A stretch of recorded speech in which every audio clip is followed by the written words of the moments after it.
जय श्री राम दोस्तों, स्वागत है आपका हमारे YouTube चैनल भक्ति की शक्ति ज्ञान के साथ में। दोस्तों, आज हम आपको नाम जप की महिमा बताएंगे, कैसे एक पापी बैठा श्री राम की गोद में। आइए जानते हैं। करमचंद और धर्मचंद नाम के दो भाई थे। धर्मचंद भगवत भक्त थे और करमचंद विषयी पुरुष था और शराब आदि का सेवन करता था। बड़े भाई धर्मचंद संतों से निवेदन करके उनको घर लाते, उनकी आरती करते और प्रसाद खिलाते। यह सब देखकर करमचंद संतों को गाली देता। वो दुष्ट स्वभाव का था। बड़े भाई ने विचार किया कि इस दुष्ट का कैसे कल्याण होगा, क्योंकि संतों को गालियां देने से तो दुर्गति पक्की है। एक बार अयोध्या के संतों की मंडली उनके वहां से निकली। धर्मचंद जी ने उनको अपने यहाँ बुलाया और उनकी आरती उतारी और प्रसाद खिलाया। इतने में शराब पीकर करमचंद वहाँ आया और उन सबको गाली देने लगा। उसका कमरा ऊपर था। वो सबकी गालियाँ देते हुए अपने कमरे में चला गया। संतों ने धर्मचंद जी से कहा, आप तो हमें आदरपूर्वक लाए थे, लेकिन यह कौन है? धर्मचंद जी ने कहा, महाराज जी क्षमा करें, यह मेरा छोटा भाई है। गलत संगति से इसकी दुर्दशा हो गई है। उन्होंने पूछा, महाराज क्या इसका कल्याण हो सकता है? संतों ने कहा, पक्का हो जाएगा, आप चिंता मत करो। उनमें से एक संत हष्ट पुष्ट थे। वो ऊपर गए, दरवाज़ा खटखटाया। करमचंद ने दरवाज़ा खोला। संत भगवान समझ गए कि यहाँ विनय से बात नहीं बनेगी। उन्होंने करमचंद को नीचे गिराया और उसकी छाती पर चढ़कर बैठ गए। संत ने कहा, राम बोल। करमचंद ने कहा, नहीं बोलूँगा। संत ने कहा, अगर राम नहीं बोला तो मैं तुम्हारा गला दबा दूंगा। यहाँ कोई तुम्हें बचाने वाला नहीं है, राम बोल। काफ़ी देर विचार करके करमचंद ने सोचा कि अब बचने का कोई और उपाय नहीं है, तो बचने के लिए उसने कहा, राम राम। संत उसके ऊपर से हट गए और बोले, बेटा इस नाम की कीमत कभी मत लेना, इसे बेचना मत। कुछ दिन सारे पापों का फल करमचंद को मिला। उसे जानलेवा रोग हुआ और उसकी मृत्यु हो गई। करमचंद यमराज के दरबार में पहुंचा। यमराज ने जब उसका लेखा जोखा देखा तो केवल पाप ही पाप था। बस 2 बार उसने किसी संत की कृपा से राम बोला था। यमराज ने बोला कि यह राम नाम जपना ही एकमात्र पुण्य है तुम्हारा। क्या क्या लोगे इस राम नाम के बदले में? करमचंद को उन संत की बात याद रही कि बेटा इस राम नाम के फल को बेचना नहीं।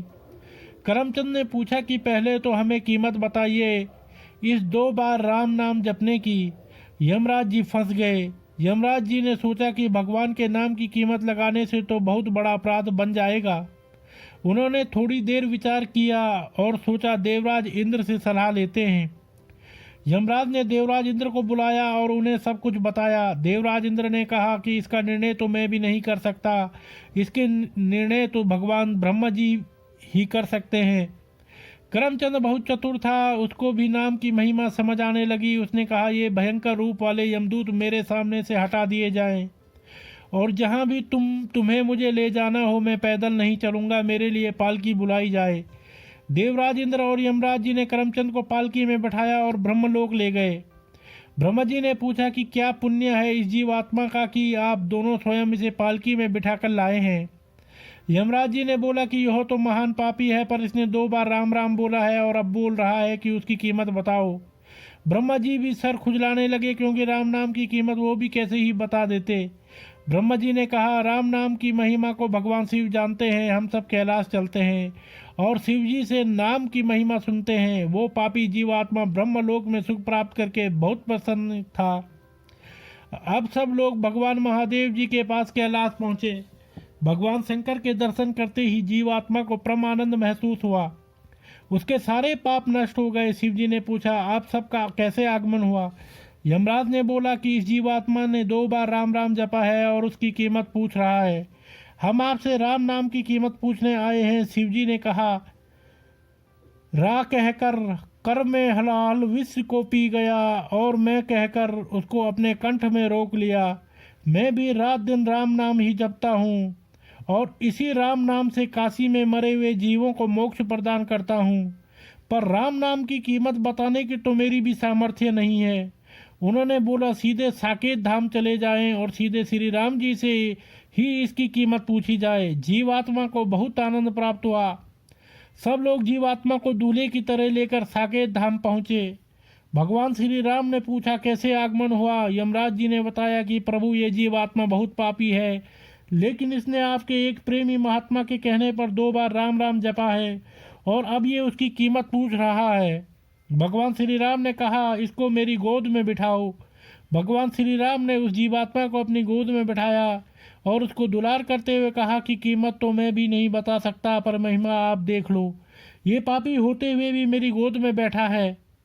इससे निष्कर्ष ये निकलता है कि राम नाम की महिमा देखो कि शराब पीने वाला कुमार्गगामी जीव जो संत द्रोह करता था, एक संत की अहेतु की कृपा से उसने केवल 2 बार राम नाम जपा तो खुद श्री राम ने उसे अपनी गोद में बिठाया और दुलार कर रहे हैं। यह अविश्वास न करें कि क्या 2-4 बार नाम जपने से भगवत प्राप्ति हो जाएगी या नहीं। एक ही नाम काफ़ी है भगवत प्राप्ति करवाने के लिए। अगर नाम जप के साथ कोई अपराध न बने तो प्रभु के नाम से रस आ जाए, नाम में रस आ जाएगा। उसका स्वाद लेकर प्रभु को अपने अधीन कर सकते हैं। नाम जप से आपको प्रभु की लीलाओं में प्रवेश करने का और उनके श्री अंग की सेवा करने का सौभाग्य प्राप्त हो सकता है।